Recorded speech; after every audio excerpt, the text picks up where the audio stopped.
There you go.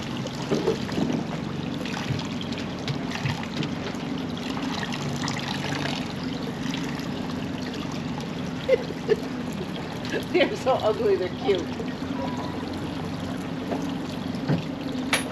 That's what my wife says about me.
This is kind of interesting for us. For the last week, almost week and a half, this has been our view out our windows. As far as you can see, nothing but water. And what's that over there? Oh, I'm back to land again. But we're anchored off the island that Marathon is on, and as you can see, it's just water, water, water, water to get back to the island again. And for you boaters, you get it. For the non-boaters, I'll explain. Most of the time in the East Coast, we're in the ICW, and I can swim from the boat to land in any direction. And you do that to stay protected from the winds, from the waves. And we rarely, if ever, I never have anchored out in the Atlantic Ocean anywhere other than down here in the Keys. And even down here in the Keys, we usually anchor. This is the Gulf side. You don't usually anchor over in the Atlantic very often. But so it's just unusual to be sitting here at anchor and look out your window and see nothing but water, and yet we're at anchor, not underway. So I just thought I'd share that with you. I think I'm off the bottom.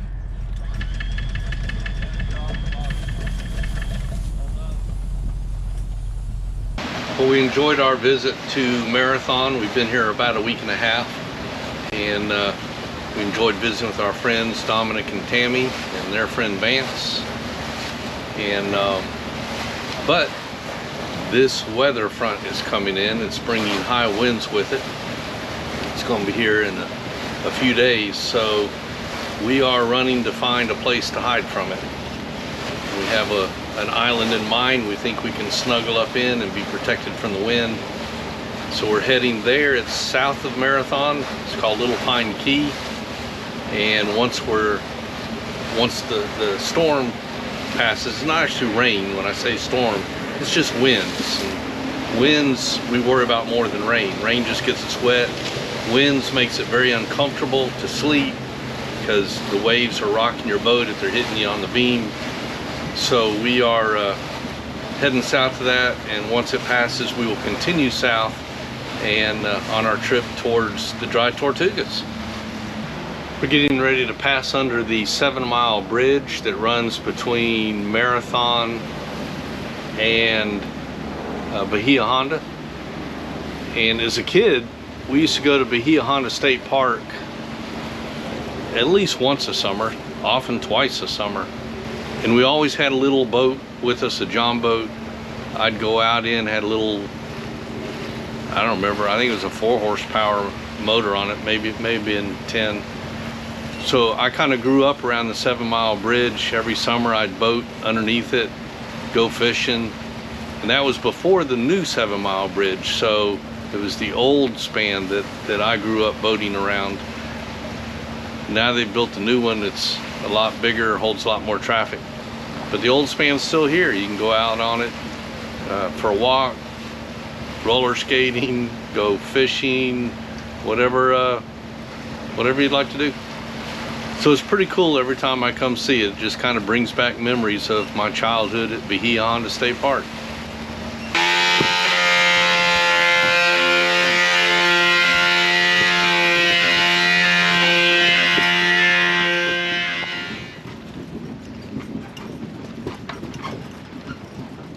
By the way, it's all the way up onto the microphone.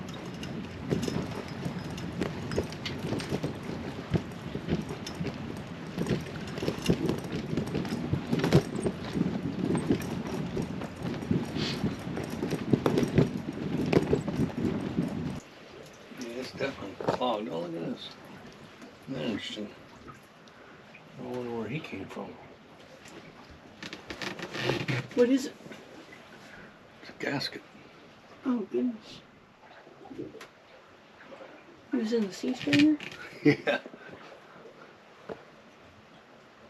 I don't know where he came from. Mm.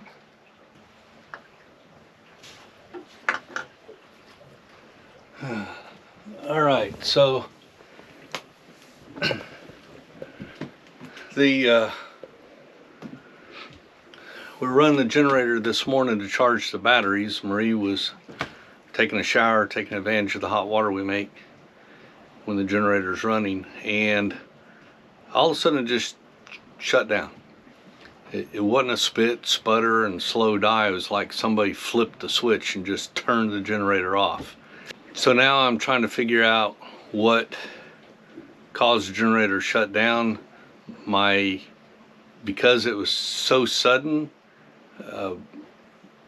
I'm not suspecting fuel, because you would think with fuel it would spit and sputter and say, oh, my fuel filter's clogged and I'm struggling to survive. It didn't do that. It just, like I say, somebody flipped a switch and turned it off. So I'm kind of suspecting one of its internal protection circuits. I know it has an over temp protection. If it gets too hot, it will just shut down. So I'm kind of suspecting maybe that's what it is. So the first thing I'm doing is checking the sea strainer, and sure enough, it's pretty nasty looking inside. So I'm going to clean that out and we'll see what that does to it.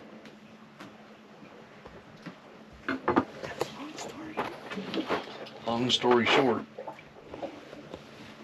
or in my case, it's always a short story long. It's like when you would get up to do your closing argument. Ladies and gentlemen of the jury, what we have here is a clogged filter. Sure enough. It's even growing out of the sides of it. That's nasty. Do you have a spare one to put in? I do not. So look at the top of it. Yeah, it's... I think it's broken piece. It's there it not is. You got it. You guessed it. Yep, so we need a spare one of those. Need to order 2 of them. Huh. Yep. What model is this? Oh, it's a 750. I do have 750s on board. Same thing the air conditioners use. So I'll just grab the one that's clean right over there.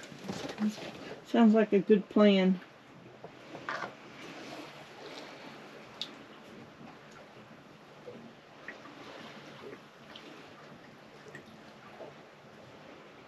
You gotta be careful where you stick those fingers. Something will come get me.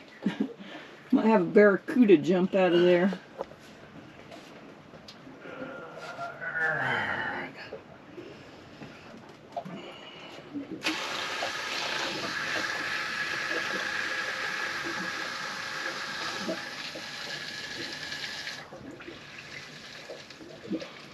Spare 750.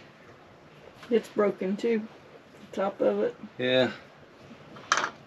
Bad habit for him. Alright. Cheaply made. We got an additional problem. You gotta clean out stuff from down there. That sure isn't coming in very fast, so I'm gonna suspect I'm clogged in here too. You want me to get like one of those line things to... I got them. You got one? You're prepared, huh?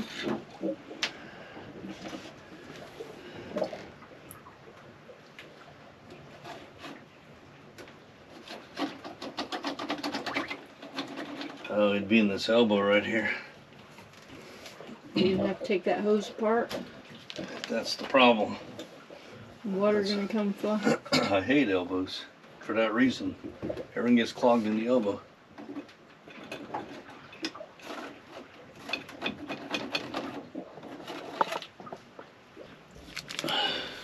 Muscle man. I ain't got those kind of muscles anymore. Can we get some a hair dryer to heat that up? Nah.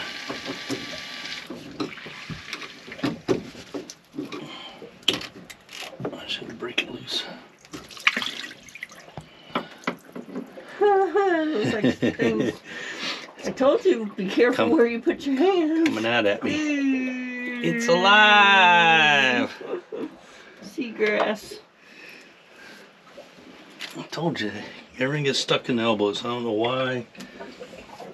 And why they do elbows? Every time I replace one of these, I get rid of the elbows. See, look at that. That's pitiful. We should be sinking right now. No, I don't want to sink.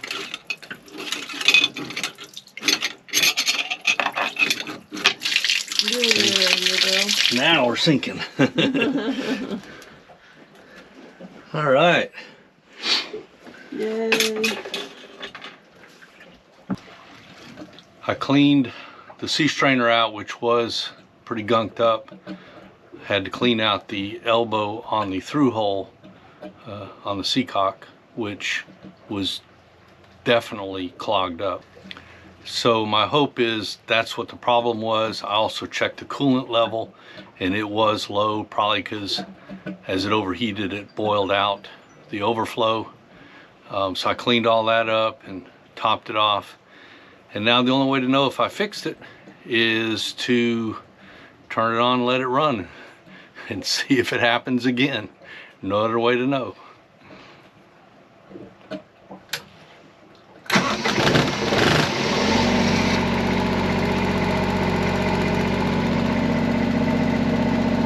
At least it starts. Now we'll just wait and see. Thanks for watching.